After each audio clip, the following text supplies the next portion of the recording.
حبايبي الحلوين عاملين ايه؟ اهلا بيكم. لو اول مره بتشوفوني انا دعاء ودي قناتي. النهارده بقى عامله الفراخ المقرمشه بطريقه حلوه قوي قوي هتعجبكم، بسيطه ولذيذه. بصوا مقرمشه وتحفه تحفه، بصوا الكفر عليها ازاي ما بيقعش. بصوا لونها ابيض من جوه وجميل، تحفه بجد تحفه، مش هتفرقوها خالص عن بتاعه بره ابدا. كنتاكي كنتاكي يعني. الفراخ الستريبس اللي بتتعمل في كنتاكي بقت بأرقام دلوقتي خزعبلية، فعلى ايه بقى احنا نعملها في البيت بطريقة سهلة وبسيطة، ومقاديرنا كلها موجودة في البيت، وهتطلع بالجمال ده زي ما انتوا شايفين كده، يعني خطيرة بجد، المنظر بيتكلم. يلا بقى نشوف عملنا الفراخ دي ازاي. بس الأول نصلي ونسلم على أشرف الخلق سيدنا النبي عليه أفضل الصلاة والسلام. هنبدأ بقى نجيب معايا انا عندي هنا فراخ بانيه. عايزه اقولك ان انتي لو جبتي ربع كيلو هيقوم بالمهمه كويس قوي قوي، لان هي بتتقطع صغير جدا. بس طبعا بجيبها وبغسلها كويس جدا جدا جدا جدا بالدقيق وبالملح، واشطفها كويس وكده تبقى جاهزه معايا. ابدا بقى زي ما انتوا شايفين كده بقطعها صغير. انا مقطعها كمان كبير شويه، المفروض ان هي بتتقطع اصغر من كده، الستريبس بيبقى حجمه صغير عن كده كمان. بس انا قطعتها كبير شوية، يعني هي كده قريبة للزنجر كمان.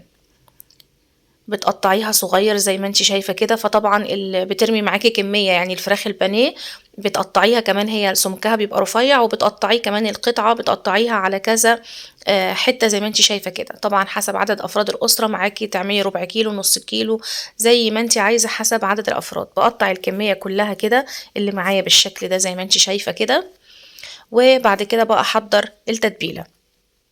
معايا بقى لمكونات التتبيله: كوبايه من اللبن الرايب، معايا معلقتين من الخل، معلقتين من الليمون، وعندي التوابل بتاعتي عباره عن طبعا الملح، الفلفل، الكمون، كزبره، عندي بهارات فراخ، عندي توم باودر، عندي بصل باودر، عندي حبهان باودر، عندي بابريكا وكركم، وعندي كمان زعتر.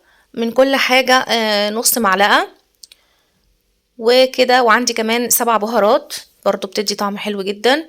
لو ما عندكيش لبن رايب هاتي كوباية لبن وحط لها معلقة من الخل وسيبيها شوية، او مثلا ممكن تجيبي علبة زبادي برضو هتعمل معاكي المهمة كويس قوي يعني.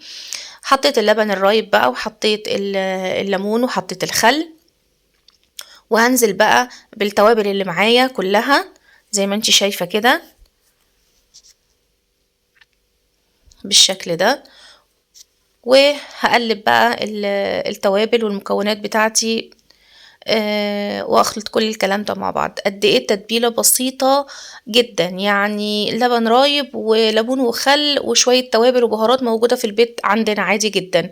بس كده، ولا اسهل من كده ولا يعني. بصوا مفيش، هي دي التتبيله بتاعتنا.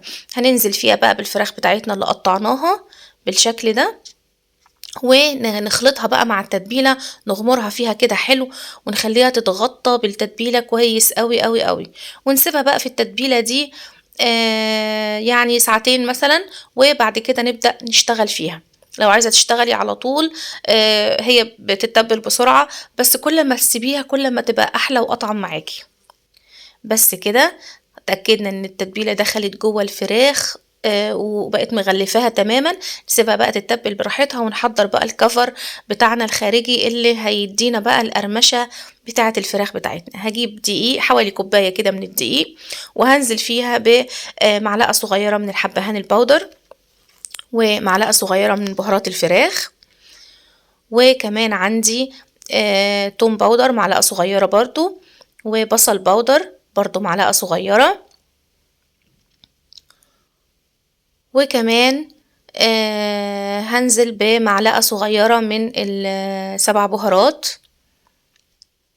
بس كده، وقلب كل الكلام ده كويس قوي قوي مع بعض. ولو عندك كمان كركم برضو ممكن تحطي نص معلقة تدي لون للفراخ حلو جدا. بس كده حضرت بقى الكفر بتاعي، وجبت الفراخ بتاعتي، وعندي بولة كمان فيها مية عادية، مية من الحنفية، مش لازم مية ساقعة ولا حاجة. هنزل بقى بالفراخ بتاعتي في الدقيق، وبعد كده اسقطها في الميه كده واطلعها بسرعه وارجع انزلها في الدقيق تاني. بصي بقى الشكل اللي اتكون معايا، شايفين؟ هو ده الشكل اللي بيديني القرمشه اللي بتبقى في الفراخ. كده اخلي الدقيق عليها بشكل عشوائي، يعني ما اضغطش عليها قوي، بس اعمل كده وانفض الدقيق الزياده، هيطلع معايا الشكل ده. انزل في الميه وارجع في الدقيق، وبعد كده انفضها كويس قوي قوي قوي من اي دقيق زياده عليها. هتتكون معايا التعريجات دي اللي انتوا شايفينها، اللي بتديني الشكل اللي احنا بنشوفه في كنتاكي وبنقول الشكل ده اتعمل ازاي. بفضل كده لغايه ما بخلص الكميه اللي معايا وعلى الزيت السخن، وانزل بقى بالستريبس بتاعي علشان يتقلي.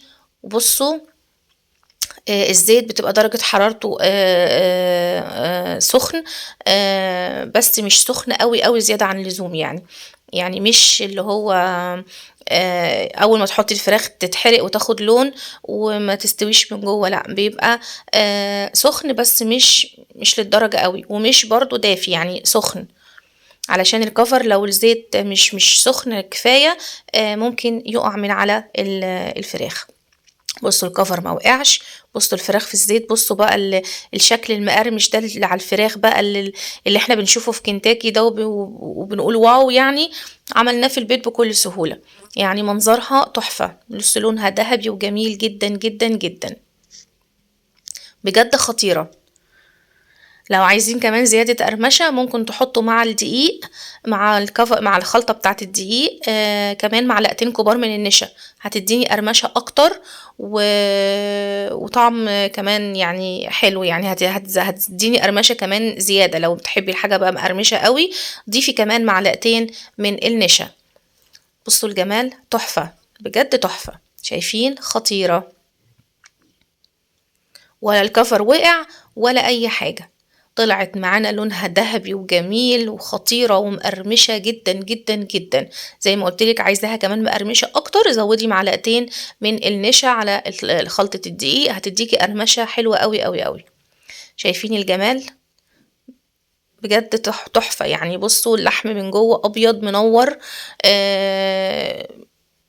حلو قوي قوي، احسن من اللي بنجيبها من بره بكتير جدا. كفايه ان احنا عاملينها في البيت، عارفين احنا حاطين ايه، عارفين الفراخ بتاعتنا انها مضمونه وجايبينها وعارفينها مش معجون فراخ، مش حاجه كده مش عارفين مصدرها ايه، لا يعني بجد اعملوا الحاجة في البيت بتبقى احلى واطعم بكتير قوي، وبلاش نجيبها ونستسهل ونقول نجيبها من بره. يلا جربوها واعملوها، وهستنى رأيكم وتعليقاتكم لانها بجد بتفرق معايا جدا. لايك وشير بقى وسبسكرايب وفعلوا الجرس عشان يوصلكم كل جديد من وصفاتي على القناة. ويلا باي باي، ونتقابل في فيديوهات جاية كتير مع بعض ان شاء الله. يلا باي باي يا حبايبي.